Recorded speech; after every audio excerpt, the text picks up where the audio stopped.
Disabilities are not always something to overcome and cure. Illnesses aren't what define us. Thank you. I'm a little blind here. Being disabled isn't the end of the world. It's the difficulty setting that most people couldn't survive. Only about 1 in 3 people seek treatment for mental illness. Who is considered disabled? The term persons with disabilities in the law means individuals whose daily and social life is substantially and consistently limited due to physical, intellectual, or mental disability. Visual disabilities like wheelchairs, prosthetic limbs, amputations, paralysis, and other disabilities that are visibly obvious are visual disabilities. Nonway from Code Geass is a typical wheelchair user with a realistic example, like Ashana from Nazca, with prosthetic limbs that are far more advanced technologically than we have currently. That type of disability is most common in anime. Sure. Invisible disabilities, so autism, depression, anxiety, deafness, attention disorders, blindness, and other disabilities which aren't visually obvious. We've talked about this a little bit. We might feel pity for someone with a physical disability, but we might overlook or dismiss someone with an invisible disability. Struggling to get out of bed because the idea of moving is exhausting is seen as lazy because they have never had to struggle like that. If you can't tell, my anxiety is getting really high. Applicability in media, so some anime characters with disabilities are canon, others something not confirmed but generally accepted by the fans. At its most simple, applicability means that the audience will often read characters in a way the original author didn't necessarily intend based on similarities in their own life experiences. An example would be Anya from Spy Family. Specifically, Anya's telepathy is a parallel to autistic sensory sensitivity. Anya is overwhelmed by telepathic input generated by large crowds to the point of fainting. She has a major attachment to her chimera and penguin dolls. She is obsessed with her favorite cartoons and bases her schedule around being able to watch them. She often interprets instructions and information in the most straightforwardly literal manner. For example, responding to instructions to sound more formal by haphazardly adding please to most of her spent speeches. Overall, Anya is actually quite autistic coded.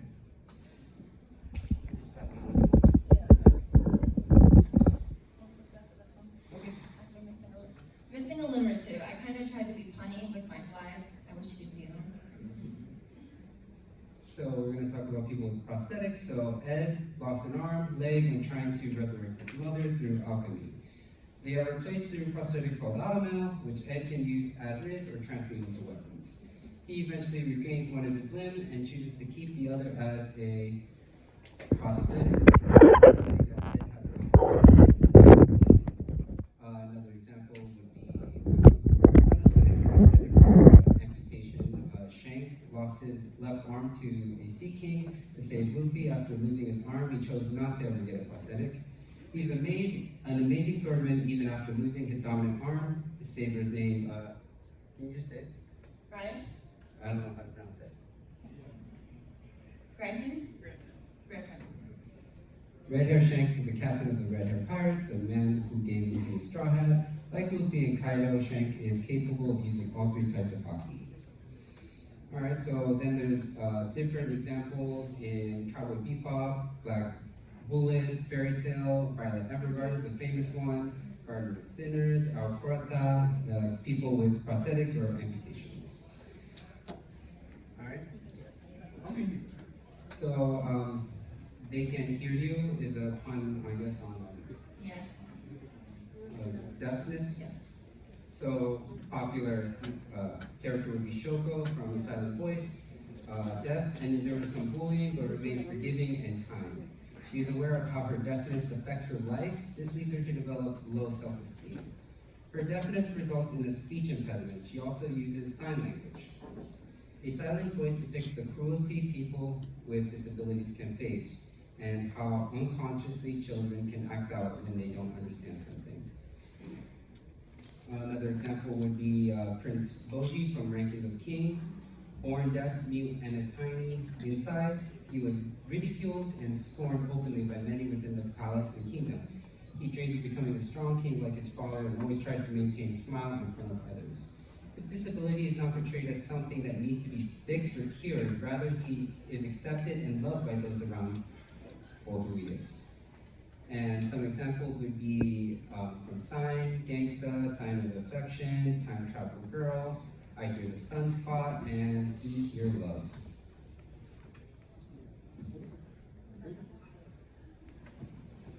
Stop waving your hand in their face. Icho from One Piece, better known as Fujitora, is an admiral in the Marines as well as an amazing swordsman.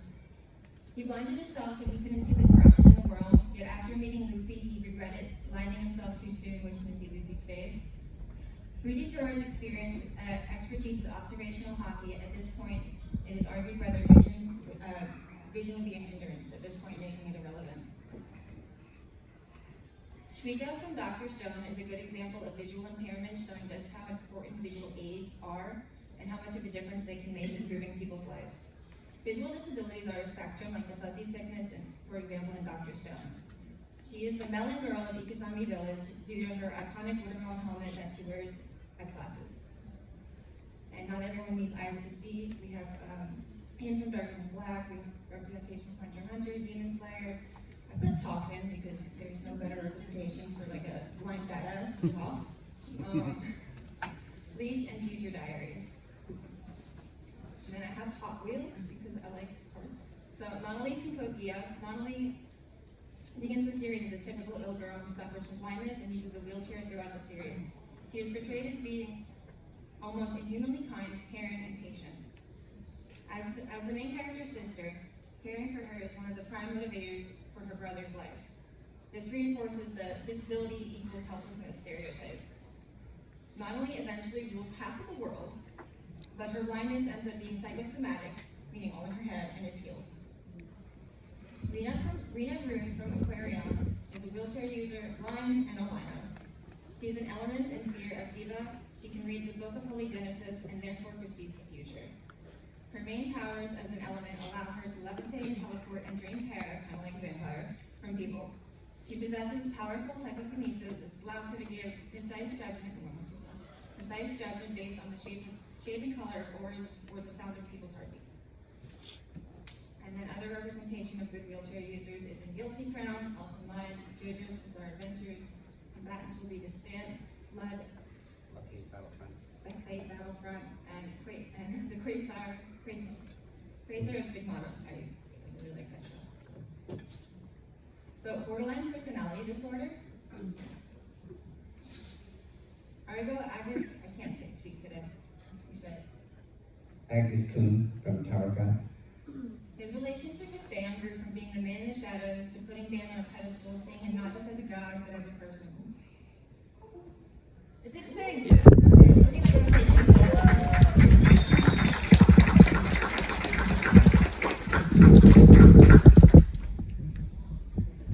I'm a little less anxious. Can you move that more to me so I can see that? Can we? Pictures. Yes. Sorry to ask. Can we go from the beginning? But because the slides, because we skipped a lot of the Can slides. we do them in a couple second intervals? Yeah, that's fine. Yeah. Okay, so all back to the beginning, we're all at the end. Yes. So much effort in animations too. Sorry about that. I spent like 3 days on this slide, on this bin. You're doing all the animations. We appreciate you. These guys had us at big Discord calls going through this a few times. Yeah, just cycle through it. We'll give them 3 seconds. You give them a little bit of time. Not everybody can read that fast, for example. Magical. There we go.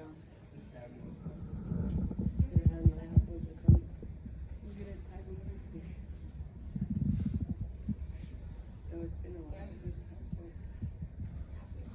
Casey is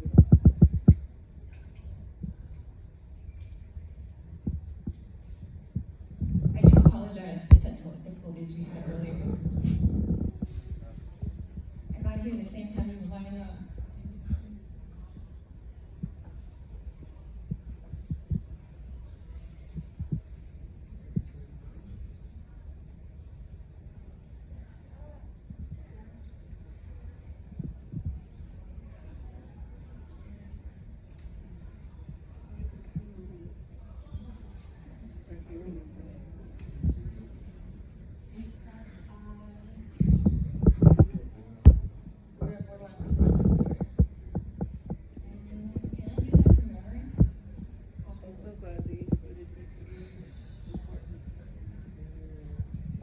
So he goes from being Bam's man in the shadows to becoming, to seeing Bam as not only a god putting him on a pedestal, but as a person. It becomes the point where he gives up on his original ambition for going up the tower to help Bam accomplish his. Look at how cute that all is. There's Top again. She's my favorite one person.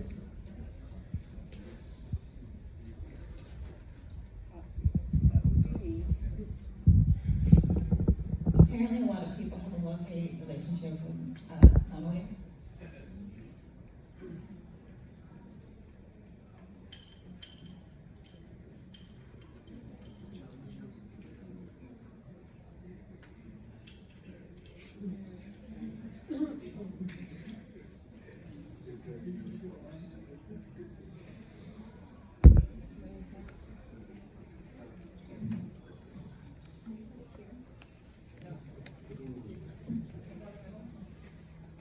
I'm really that blind, I do apologize. If Bam was to disappear, Kuno regrets into complete corruption, as if a drug addict was slowly getting clean and then suddenly got kicked out of rehab. Bam is like a safe person. Ash Lance from Banana Fish. Ash has severe childhood trauma from being emotionally, physically, and sexually assaulted. Ash is afraid of himself because he is so numb to the world that he thinks he's just a cold-blooded murderer. One minute Ash is begging Ichi to stay by his side, and the next he's making arrangements for him to go back to Japan without a limit. After being sent back to Nina, he starts calling himself the toilet and became unable to eat, developing anemia. Anorexia. More than just a favorite person, these are other representations and examples I found throughout the little hours of study. Different people who I feel have borderline personality disorder. Chainsaw Man, Tokyo Stray Dogs, Assassination Classroom, Tokyo Revengers, Naruto Shippuden, Evangelion, Shinji. And then just a shout out to this author, Mahashi, oh my god, I'm gonna butcher this, Kishimoto. It's small now, I can't really say it. It's like half the screen. He wrote Naruto, Naruto Shippuden, and Naruto the last movie. There are roughly 30 different characters throughout the series who have some form of disability, mental or physical. The positive representation and the mental and physical disabilities throughout the series. Never give up without even trying. Do what you can, no matter how small the effect may have. If I do a little each day, it's not going to be so bad when I have to do it. Attention deficit hyperactivity disorder. So we can't not talk about this without talking about Naruto. It's literally the first episode. He's already introduces the #1 hyperactive knucklehead ninja. Naruto has had a challenging life growing up from an orphan to being ostracized by his village. Naruto suffered from depression, from growing up alone, as well as suffering with ADHD and OCD. Watching him grow up and overcome the obstacles in his life, and watching his friends, thanks for the words die there, and watching his friends die to leading a war and becoming Hokage. Monkey D. Luffy from One Piece. Listen, you can't, I'll fight you on this. A true rubber man bouncing off the walls, unable to sit still. Luffy is always forgetting instructions, forgetting details to plans, and has a horrible time blindness. His crew needs to reel him back all the time. This might be a spoiler, so I'm sorry to some people. Making decisions without considering the consequences, creating a nation, cuts for Celestial Dragon, and Hoshi, it's a list. Oh look, Shane. Representation Sailor Moon, Haikyuu, Blue Lock, Chainsaw Man, Cowboy Bebop, and Dragon Ball. He forgets he got kids. Oh, post-traumatic stress disorder. Sasuke Uchiha from Naruto. Sasuke has an obsession with his older brother to the point of OCD with severe PTSD and PTED, post-traumatic embeddment disorder, which kind of just means he needs to go after revenge. It's more PTSD like healing. It's a whole interesting process. Look it up, it's kind of neat. Growing up as the sole survivor of the clan, he has a traumatic childhood, leaving him to want to take revenge and avenge his clan. He has nightmares of his brother killing him, to constant flashbacks to the massacre.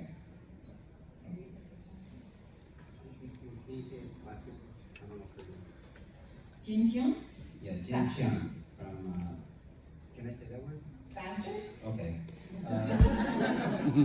A glass eye, artificial heart valve, and more joints with pins than joints without. I've got nothing, I don't have a single good memory, nothing. Being the son of murderer, he has been forced to be an accomplice since he was a small child, giving him severe PTSD, sociopathic side that emerges when stressed or angry. He may be autistic due to his lack of common situational awareness. More than my trauma, which is other representation. So we have two Narutos, one Sword Art Online 2, Tokyo Ghoul, Gintoki, Guts, Guts, Obsessive Compulsive Disorder. Alright, so can you say the name? Shinsosuke Hita from Haikyuu. Thank you. Kida tends to stick to a handful of daily routines such as cleaning or practicing at specific times. He stated that everything that happens to him is a result of sticking to his routine. Kita says that he believes everything fortunate that he experiences is a sign from the gods that he is doing what he's meant to do. Superstition tends to come hand in hand with OCD. Shintaro of Midoriya Kuroko no Basket. I should know that one. He avidly listens to Oha Asu's horoscope each day, feeling relieved whenever she states that his zodiac sign will have a good day. Every day he goes out of his way to carry his recommended daily item, even if he has to take time out of his day to buy one, he will do so. Has a superstitious nature towards horoscope and believes in blood type compatibilities. Before every match, he has a ritual of tapping his fingers and filing his nail. I also like to point that like a lot of basketballs do have like a lot of superstitions, like the chalk thing, so that's pretty cool. Obsessive, compulsive, delicious. So other examples, Kipiki, Danshi, Ayoma, Toradora, Children's Bazaar, Attack on Titan, Fruit Basket, and Death Note. Anxiety disorder. Yuki Katsuki, Yuri Katsuki, I don't know what I'm saying, from Uranus. You were never explicitly labeled Yuri as mental health issues. The series does begin with Yuri having a emotional breakdown while he's dealing with the death of his pet and his stress eats. Yuri's self-concept directly at odds with the rest of the world. He even turns himself into an unreliable narrator. He describes himself as just a regular figure skater, but actually he's one of the top skaters in the world. Yuri's low self-esteem, perfectionism, and performance anxiety make him both a protagonist and antagonist of his own story. Hinata Hyuga from Naruto. Hinata always has had low self-esteem. Her father would always compare her to her younger sister. Sent to Corinna as a child, her father gave up on training her to focus on her little sister. Because of her low opinion of herself, she gets incredibly embarrassed whenever she has to speak to other people. Being overly soft-spoken and completely freezes up whenever Naruto talks to her, always looking down at the ground.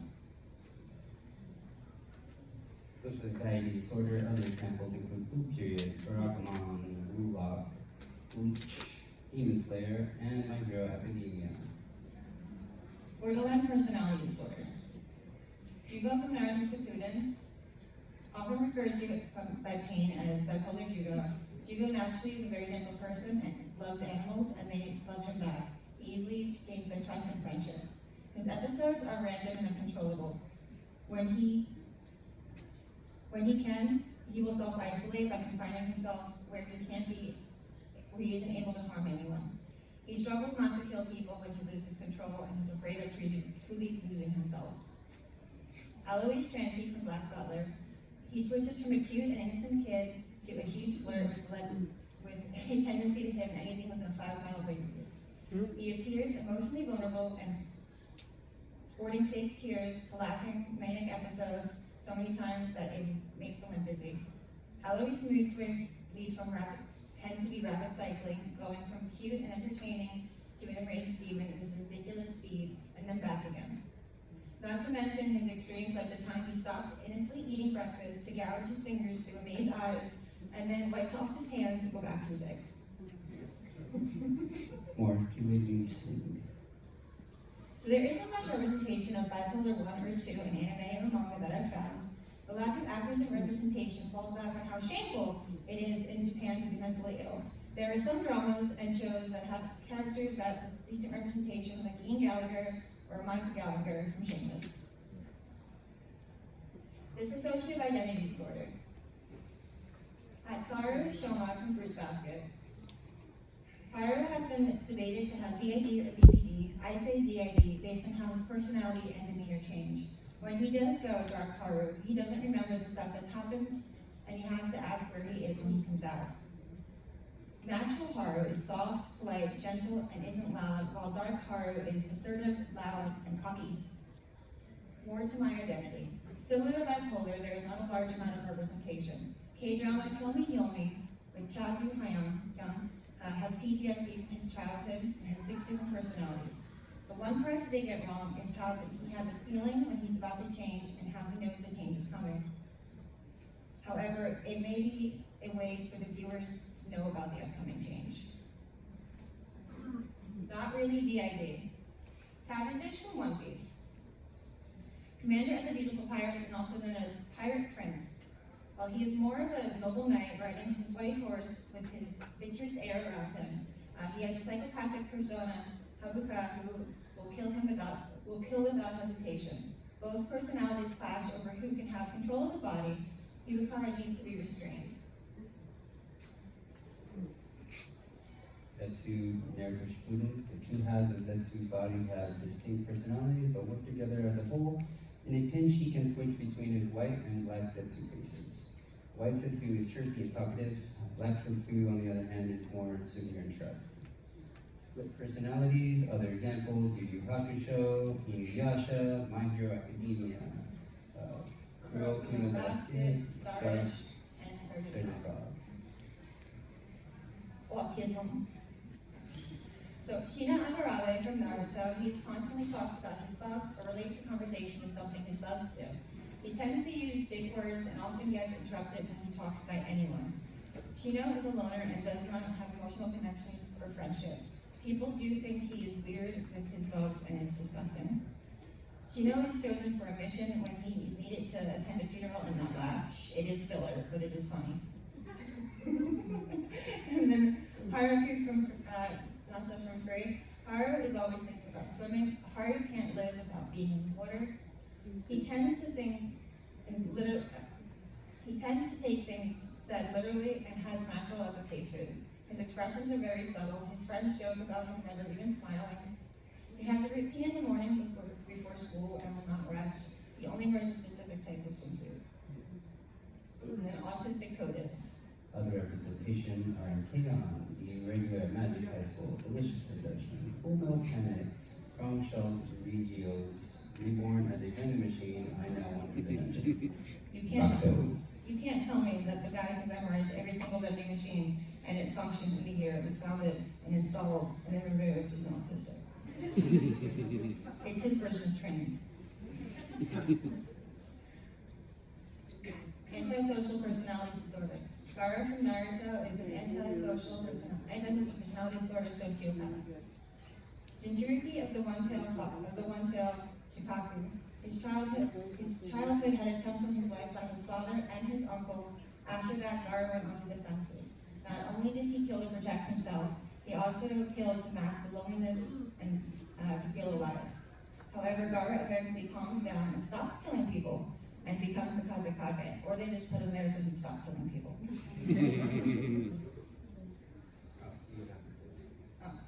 Dongson Xiong. Dong-sung Xiong. I'm butchering this. Bastard. Absolute sadistic psychopath, serial killer. Despite being the CEO of G Corporation, not only does he kill people out of love, he tries to kill his own son and had his wife committed. Having rather incredible manipulation skills, he can easily tricking people to trust him. Always be a step ahead in the game and seeing that he always has a plan, which he follows through calmly and precisely.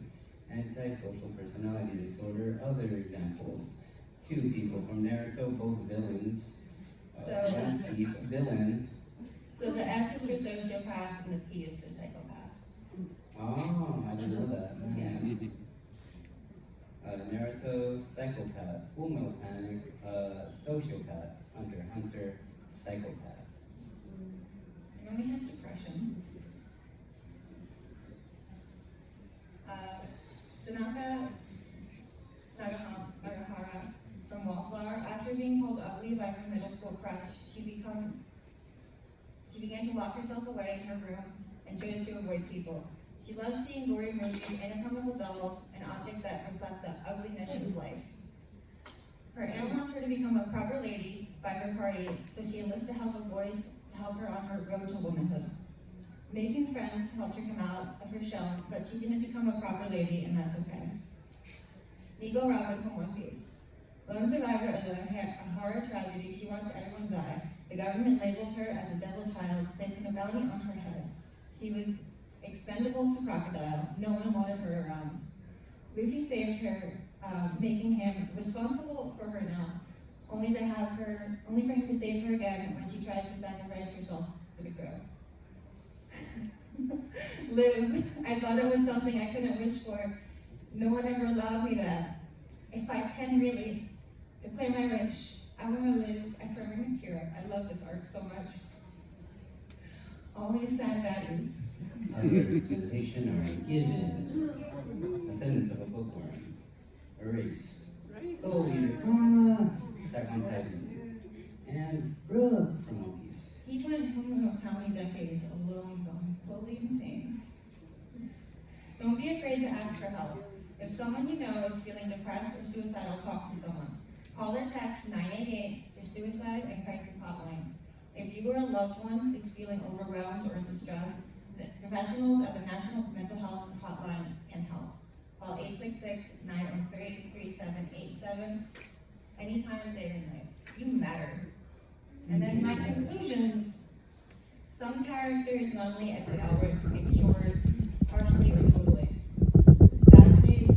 That may reinforce being able-bodied as normal and being disabled as abnormal.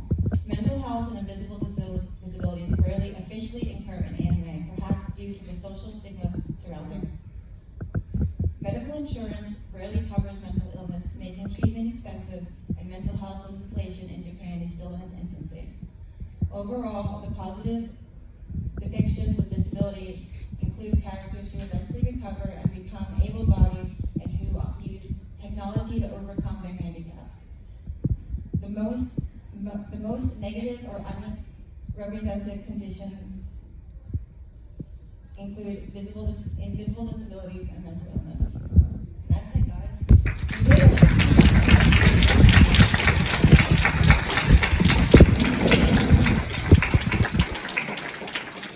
We do have a QA mic set up if anyone wants to say anything. Doesn't have to be a question, could be a statement or an observation. Whatever you feel like. I'm actually autistic myself, so I want to thank you for doing this panel. This is really super I'm not alone, and I also have anxiety too. So it pretty much shows that you're not alone, and I could like help relate to the characters more. So do you know like do you know like in like do you know that in Japan they're gonna like acknowledge more of these disabilities in terms of in anime or any other physical disabilities? Like there is some physical disability, like cerebral palsy or wheelchair characters in anime. So the last time on the slide here it was revived was from 1970, and it was last revived in 2004 in Japan. So since then, in 20 years, there has been no updated legislation. Very slow. Yeah, and in, you know in Yuki Yun as a hero, all the characters and as you progress in the story, the characters become like disabled in different ways. Before everybody leaves, I want to get a photo real quick, because that's cool. With everybody. Alright. How does it feel when all these characters in Yuki Yun as a hero become disabled like in different ways? Does it feel like there's a lot of diverse in disability wise? I'm sorry, which show? Yuki Yun as a hero. I don't think I've asked much. Well, yeah, because there's a hero, like one of them's wheelchair, and then I don't remember the other ones. I watched it once, but I know what you're talking about.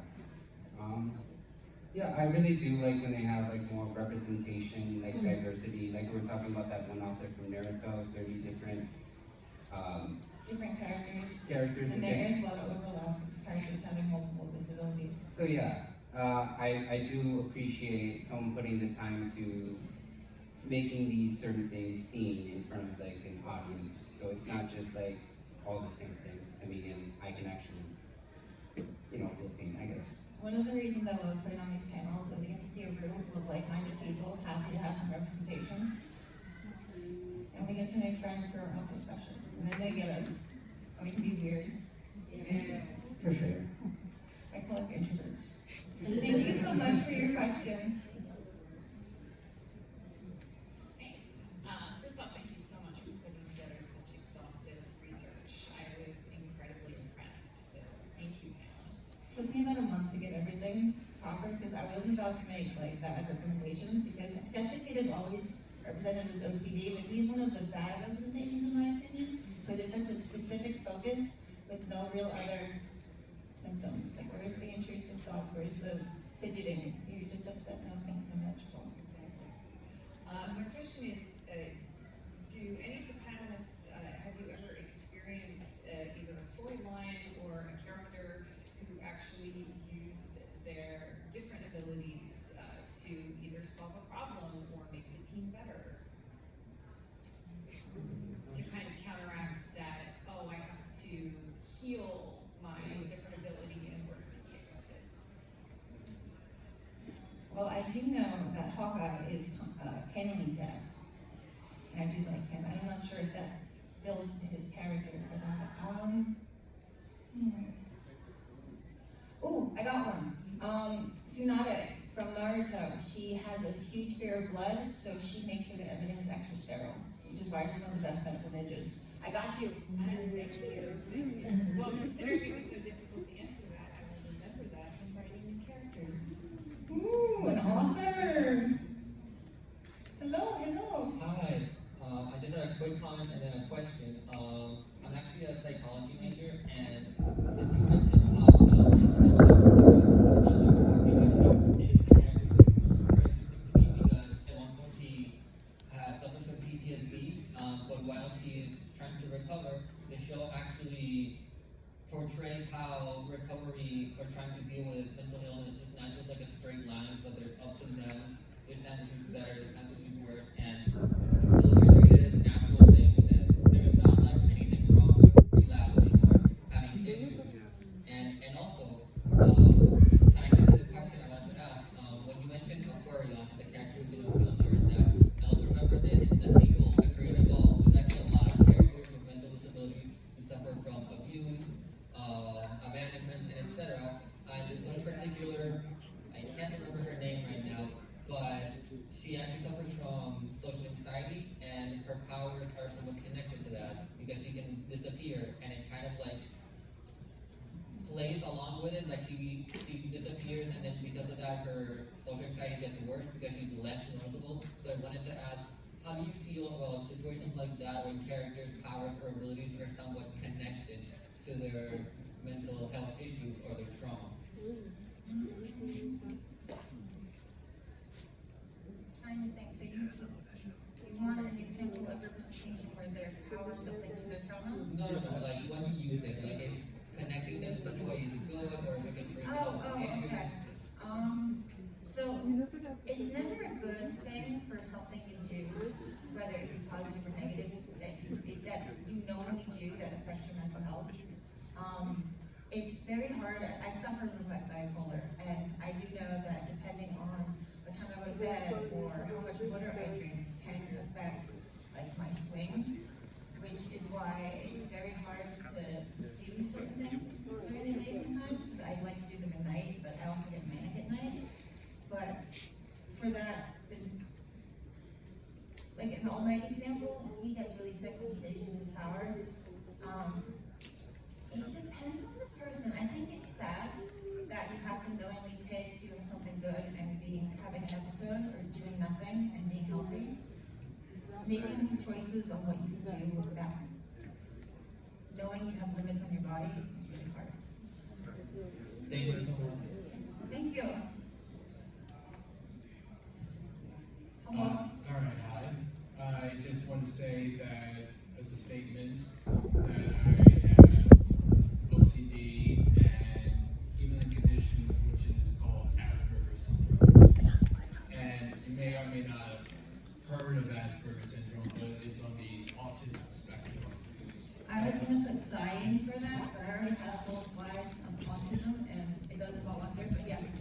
ask for representation as well. It's there. Oh yeah, that's what I was about to ask you. If there's Asperger's syndrome representation in anime. The only one I can think of, like, top of my head would be Sai from Naruto. Naruto was one of my special interests, one of my first tattoos too, just a note. But there is, I can think of Sai. Can you think of anyone else? Mob Psycho. Mob Psycho? I actually haven't watched that. I would think Bob.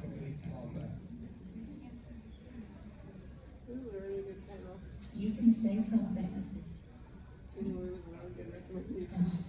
Okay. Thank you so much for your question. Oh, and now, for the OCD category, how do you feel about Death the Kid? So, I said before, while Death the Kid is portrayed to have OCD, he is a bad representation. I don't agree with the representation he presents. I think it's a comical representation of OCD, and it scratches the most stereotypical expectation of OCD, where OCD is it's more than that. It's intrusive thoughts, it's pulling your skin because it's different, it's pulling your hair out because you're playing with it so much. Right. Unlocking the door 4 times before you leave the house, because I want to make sure I have my keys. And, Yes. It's very insulting. Yeah, I see. Now, the last thing is that I was actually legitimately surprised at how there's so much disability representation in Naruto, and that's actually quite an accomplishment. And impresses me very much. I really hope that with all the representation in Naruto, that it becomes a bit more normalized in Japan, because Naruto is so popular. And it's our 25th anniversary of Naruto this year. I know, it's so long. Did you guys see Who's with the Frog? Yeah. Who's with the Frog? And the limited edition manga. Kyo? They got a limited edition 25th anniversary of Volume 1. Oh, Badass. wow. Want to buy me manga? Baby? You have too many mangas. You never have enough manga. So I'm an elitist. I read the light novels first, and then I read the manga, and then I get disappointed because the anime is so different than those. That happened with this daily life thing, Little King, and I will never get over that. I want my goddamn parrot. Thank you so much. I'm sorry. I Yes, rambled. it's my pleasure. Yeah, yes, thank you. Also, if anyone wants to challenge the characters I put on the slides as why you think someone else should have been there, you can. They love me. Okay, hit me. I was like, I have ADHD, OCD, Tourette syndrome, and I'm also diagnosed sociopathy. So I was like, the last one is extreme. I find it's extremely rare that they actually properly represent it, because it's very rarely like as overt as it is with Kabuto. Like he's probably one of the most obvious, and it's extremely rare that sociopathy is that obvious. It's actually usually it's a lot more subtle. That is true, but I do still agree that while he might be more of an openly Yes. sociopath, He's more narcissistic than sociopathy. At least I think so. I'll give you that, but he's less than Gonzo, so.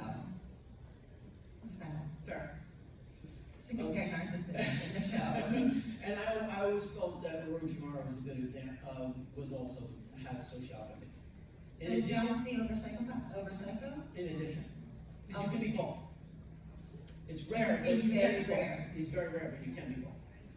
Yeah, but then I have to find an additional example. I tried to even it out. I'm OCD there. Well, there's a lot of psychopaths to choose from. That is true. It's probably one of the easiest ones to choose from. I was like, I'm also like an aspiring novelist myself. So it's like, do you have any recommendations of things I could look into? So do you want a long book series to read? Because I love this so much, I translated it with Google so I could read it from the Japanese. The grammar sucks, but I got my ending. As a Google Translate. And it's Descendants of a Bookworm. I have read that book from so each volume has like at least 10 issues. Yeah. So it's not just a book, it's a book with follow-ups to each. It's literally this girl from when she's like 5 to when she gets married, like the whole thing. Oh wow! Like basically a grown-up story. Yes, like her whole life. Her whole life in like thousands and thousands of pages. Oh, I'll have to look into that. Yes. What's it called? Ascendance of a Bookworm. I'll have to look into that. There's like, She's also obsessed with books. It's her special interest. She spends the entire show trying to make books. is it based off? Is the manga based off of it? I haven't Because I actually know read the there's a manga. manga called Ascendance of Book. There's a lot of different, so there was different studios that made the manga, because there's so many books, they were trying to get it out at a decent time. Also, is it like loosely? It's loosely, there's volumes that are missing, because different studios are working on them, so you can read parts and parts, but the books are good. And the anime is actually good. I've actually seen it, it actually is really good. Yeah, the anime is close, and I really like that. Like I said, I'm kind of bougie with my books. Okay.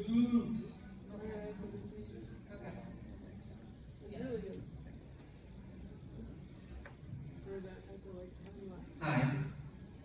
So I'm deaf myself, and I just want to say thank you so much for giving all of those examples of mental health and those examples in anime and manga. I never really thought of all of those. I wish I could see you signing from here, because I can sign, but not loud.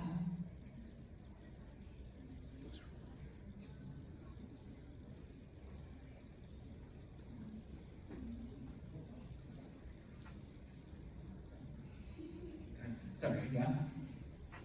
So I just want to say thank you for all of these wonderful examples and different characters. I never really thought about all these different examples. I just have a comment, but like One Piece, for example, has sign language, right? But the universe doesn't necessarily have that sign language there, it's not represented there. There are people who don't voice, right? There's Japanese sign language in anime, but not all sign language is the same, right? So they are represented differently.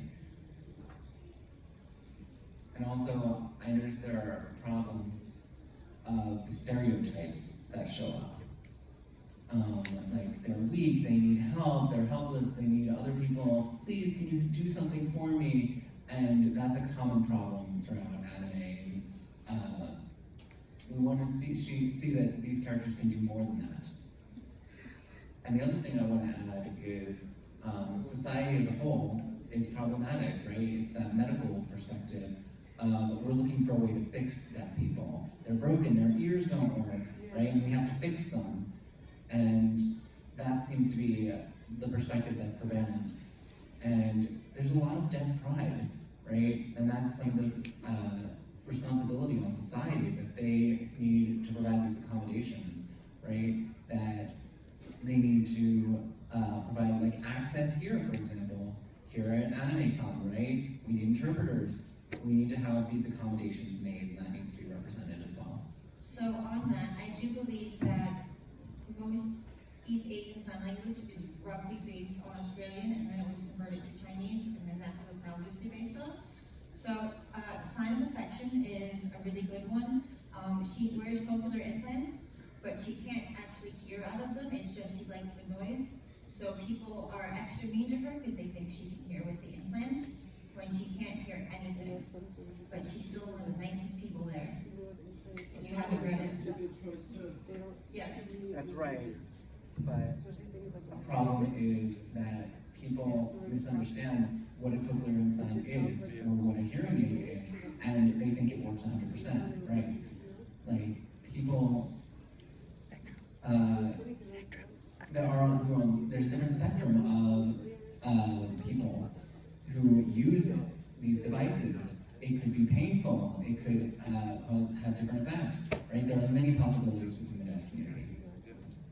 Yes. So I do recommend checking that and Manga out if you haven't, because she is a good representation of how cochlear implants or hearing aids doesn't fix you. And like, you can't expect someone who has that to be like fully hearing. Everyone's different. I am so sorry though, guys. This is going to be our last person talking. They're kicking us out. But I will take follow-up questions out in the hallway, or we can move somewhere else if everyone has any more questions. But thank you for coming. I want to take a picture with everyone who's still